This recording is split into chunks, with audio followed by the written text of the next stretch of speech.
A young and growing population, increasing per capita income, rising aspiration levels. Looks like all roads literally are leading to an opportunity in the Indian automotive sector. Why, you ask?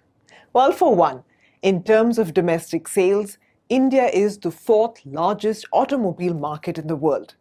We are the largest tractor producer, the second largest two-wheeler maker and also bus manufacturer, and third largest in heavy truck manufacturing. Despite all these impressive statistics, our market is underpenetrated. Did you know that for every 1,000 Indians, there are only 34 four-wheelers purchased? Compare this to 860 in the US, 612 in Japan, and even a smaller country like Indonesia, the number is higher at 78. Look at two-wheelers. For every 1,000 Indians, we have only 120 units bought. In Indonesia, by comparison, 460 units are purchased for every 1,000 people living there. So in a growing and progressive economy, the headroom for increasing sales is quite large, especially given the increase in India's per capita income. In fact, our per capita income has been increasing at a faster clip than the rise in two or four-wheeler prices. When I say auto sector, don't just think of vehicles or automobiles literally. There is a thriving ancillary sector in India as well.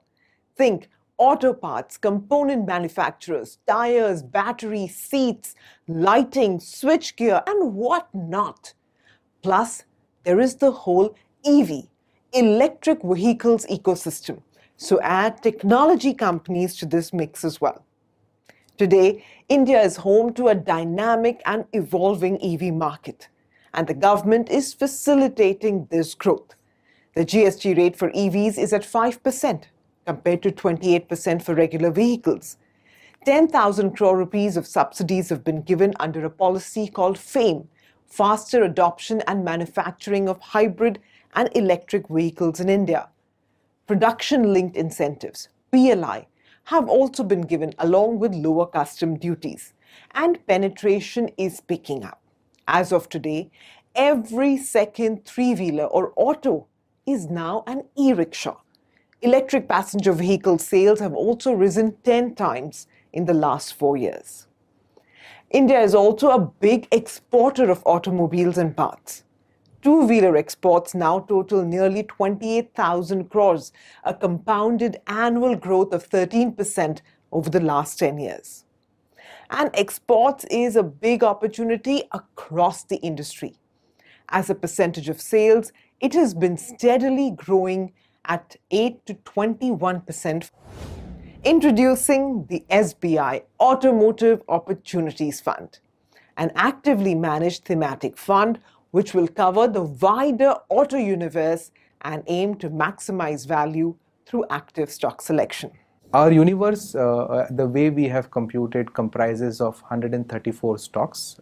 20 of them are original equipment manufacturers, and greater than 100 are the auto component players, where we see diversified high growth opportunities in general. Our stock selection strategy will comprise of a top-down approach to select the right economic trends and the growth trajectory of the various subsegments.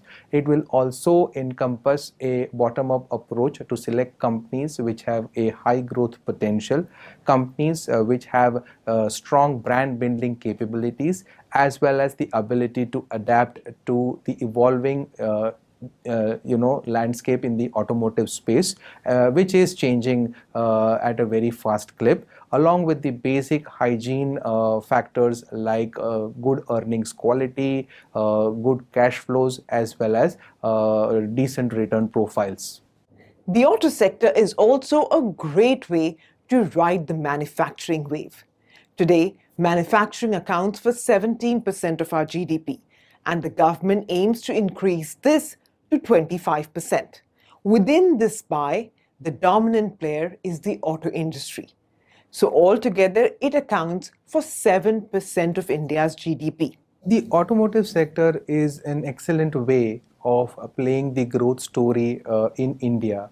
And the two factors that appeal the most to us are the underpenetration as well as the affordability factor.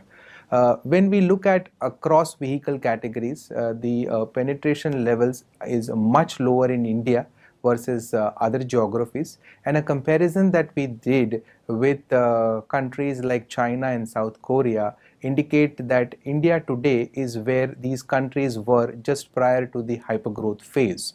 To kind of give an example out here, between 1985 to 1996, the South Korea passenger vehicle market grew at 18% CAGR, and at the start their per capita income was $2,500, almost equal to where India is today. The second factor, as I mentioned, is on affordability. When we look at the per capita disposable income growth over the last 10 years, it has been higher than the average selling price of a passenger car or a two-wheeler, which just indicates that the affordability factor today is better than what it is in the past, allowing consumers to uptrend their vehicle purchase, as well as the original equipment manufacturers to do business on the premiumization side. If you're an investor seeking to incrementally allocate to growth opportunities within your overall equity portfolio or capitalize on the long-term Indian growth story, then this could well be the fund for you. You can start your investment in the SBI Automotive Opportunities Fund with a monthly SIP of 500 rupees and a minimum lump sum application of 5,000 rupees. Do contact your investment advisor or mutual fund distributor for more information on this fund. Thanks for watching and happy investing. Mutual fund investments are subject to market risks. Read all scheme-related documents carefully.